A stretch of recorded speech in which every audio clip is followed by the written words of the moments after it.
Just when I thought I'd finally have some time to relax, my sister, Emma, came over and said, "It's still early for dinner." I could tell something felt off with her. "I need to tell you something important, Sarah," she said casually. I assumed she was about to ask me for more expensive clothes or makeup, like usual. "My name is Sarah. I work at an ad agency. My father worked in government, and I grew up in a comfortable home. My mom always spoiled my younger sister, Emma, who's 5 years younger than me. She had big, bright blue eyes, a small nose, and was really good at getting what she wanted. She was spoiled to the point of always asking for expensive things, only to lose interest in them quickly. I always felt plain growing up, and I didn't have a special talent like Emma, so I worked hard at school to get my parents' attention. Even though I did well, they never really noticed, and I often felt lonely. I worked hard to stay polite, and that helped me land a job at a top ad agency after I graduated. 2 years ago, I married my coworker, Jack, and started a new chapter of my life. Emma, on the other hand, didn't care about school. She went to a small college, but she had a stunning body and always dressed fashionably, so she got plenty of attention from guys. She was always surrounded by a group of them, and I often heard she received expensive gifts from them.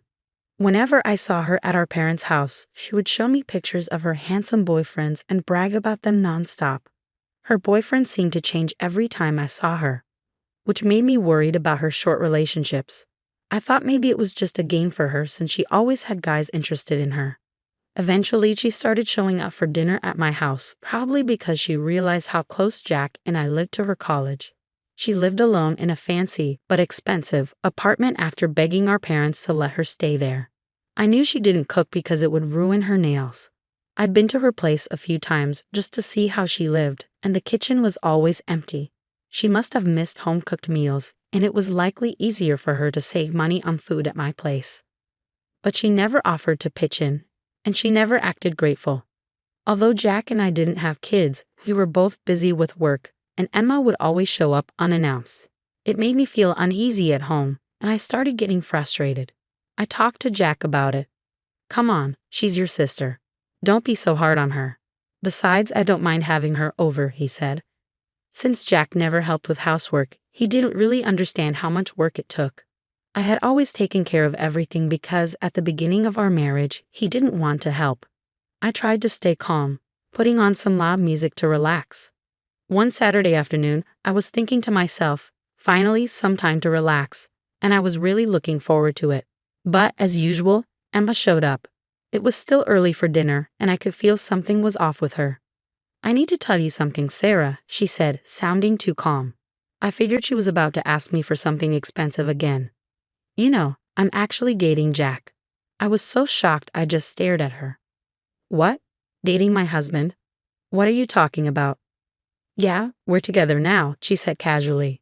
Before I could respond, Jack came in from the living room and said, "Yeah, we're together, so I think we should break up." "Break up? Do you mean divorce?" I asked, feeling confused. "Please, Sarah, I need you to leave him. I'm pregnant." "What? No, this can't be true." "Yes, I'm having a baby." It was too much to take in. Not only was she having an affair with Jack, but now she was asking me to leave him because she was pregnant. They stood close to each other, smiling at me, and it felt like a bad dream. But it wasn't over yet. "I think we need to make sure the new baby has a good environment. Don't you agree, Sarah?" I thought nothing could surprise me anymore, but I was still curious about what Emma would say next. As I blankly stared at her, I happened to see an ad. "Look, isn't this a nice condo? I'm impressed you found such a great place." We'd already checked it out. It's big, clean, and convenient. It's the perfect place for us. And how does that concern me? You're so clueless sometimes. You've been with Jack for 2 years, and you still can't get pregnant. He told me he feels disappointed and hurt. We're having a baby. You should be happy for us. Are you blaming me because I didn't get pregnant? Not exactly. Look, Sarah, you have a better job and make more money than I do. Can you help us out for the sake of your future niece or nephew? I don't have enough money for the down payment right now. I'll pay you back, I promise. Jack had never been good with money. He spent it quickly, trying to impress people with designer items, but never actually used them. When we were dating, We always split the costs, and sometimes Jack forgot his wallet or didn't have enough money, so I often paid. Even in our marriage, I was the one covering more of the expenses. But I still loved him, and I never complained about it. Please, Sarah. I asked our parents, but they turned me down. Isn't that awful? The two of them kept asking me to do things for them. I was at a loss for words at how selfish they were being. They had an affair behind my back, got pregnant without planning, and now they were asking me for help buying a condo. It was all just too much. Looking back, Emma had always been selfish. When we were kids, she would take my favorite toys and make me cry. After I started working, she would ask me to buy her things. But this was a whole new level compared to an affair and asking for money for a condo. I couldn't keep loving Jack or Emma after everything that happened. I couldn't bear this painful reality, so I packed my things and moved into an apartment on my own. Strangely, I felt relieved. It felt like being single again. Sarah? I heard a soft voice and turned around. It was Beth, my senior at work, the one I had been waiting for. Sorry I couldn't finish my paperwork, I said. No worries. I'm the one who asked you to meet me when you're busy. Let's order something to eat, shall we? Beth efficiently handled the menu and ordered. I wanted to talk to her about everything going on with Emma and Jack, and I hoped she could offer some advice. That must have been really tough for you, Beth said. She listened to my story like it was her own. I almost burst into tears but managed to tell Beth everything. I hadn't felt like eating much in the past few days, but she gently encouraged me to try the food, so I did. It's so good, right? The decor isn't anything special, but the food is amazing here. After chatting for a while, Beth suddenly got serious and asked, So, what are you going to do? Jack and I can't go back to the way things were, so I guess we're getting a divorce. I get it. If my boyfriend cheated on me, I'd end it too, no matter how much I loved him. If it was just a one-night thing or something, maybe I'd give him another chance. But she's my sister. She's still a student. Beth listened patiently and continued to support me. On my way back to my apartment, I saw several messages from Jack. He wanted to move forward with a divorce as soon as possible, just to get it over with. He also mentioned the condo. All his messages were one-sided. From the way he wrote, it was clear he still saw me as just a housekeeper or a cash machine. How much more was he going to degrade me? I was sure I was done with him. The next day, I decided to see a lawyer, and soon after, I filed for divorce. I had already hired a private investigator and had him gather photos and videos of Jack and Emma together. I had solid proof.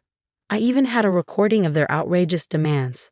In a way, it was ironic that I saved money on the investigation thanks to the recording. Of course, I asked for a large alimony settlement. When Jack found out the amount, I could tell he felt like he'd been drained of everything. One day, Jack and Emma were waiting for me in the lobby of my office. They approached me like bulls charging at a matador. I had expected this, knowing how shameless they were. I took a deep breath, faced them, and said calmly, Of course you're going to pay me alimony. Emma, you're an adult now, and this is a good lesson for you. No, we can't pay you. You're a terrible sister. Why are you doing this? She begged, her eyes puffy and moist. I recognized her manipulative strategy, but I wasn't fooled. By the way, I've already told her boss about your affair and the divorce, I added. No, you're joking. Him, of all people. Well, aside from you, I'm in a higher position at the company. He doesn't want my work to be affected. What? You think I'm an idiot? I'm just telling you what her boss told me to say. He was surprised and disappointed in you. Wait, the chairman of our company is actually a distant relative of mine. What? I didn't know that. You never mentioned it. Jack's face went pale at the mention of the word chairman. He was even starting to sweat. I've told you several times before, since we got married, you've mostly ignored me when I talk to you. But this is beyond terrible. We were married all this time. That's my line. It doesn't matter now that we're getting a divorce. You both brought this on yourselves. True, but of course, Emma is also responsible for what happened. Aren't you ashamed of yourself for having an affair with a college student and getting her pregnant? And then you asked me to buy a condo for you? Do you think someone with no morals or respect for society should be asking for things like that? I strongly disagree. Whatever. I just wanted to borrow some money. Didn't you send me the amount in an email? I don't think it was just a little. Anyway, it's not up to you to decide what happens with my work. No, it's my boss's decision. I haven't told you yet, but I've been approached for an HR position. Your boss? You mean Beth? Oh no, what if you're in trouble at work now? What are you going to do? What about the condo? Please help us, Sarah. They were in complete panic now, begging me frantically to fix Jack's reputation with the bosses. People in the office were starting to notice us. I told them to go through my lawyers and left the building. Soon after, security noticed them and took them away for questioning. They called me many times, but I didn't pick up.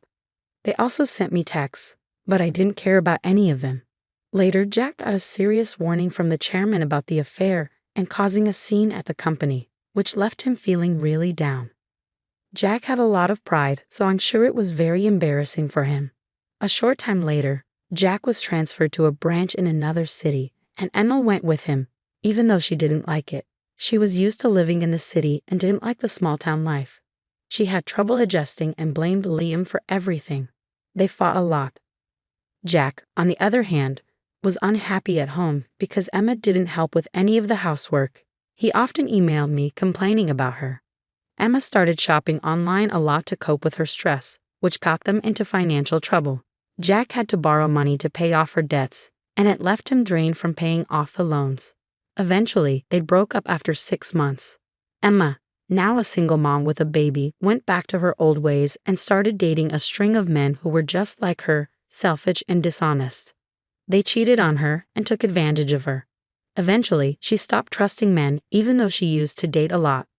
She needed money and begged her parents to let her and her baby move back in.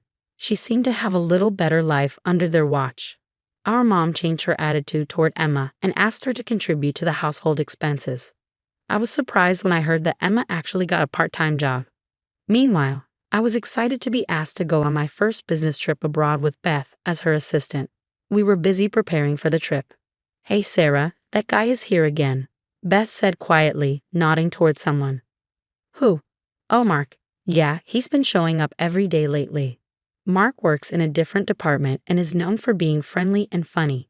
He was looking around the office, but when he saw us, he came over with a big smile. He wanted our opinions on a work matter, so we moved to a conference room to talk privately.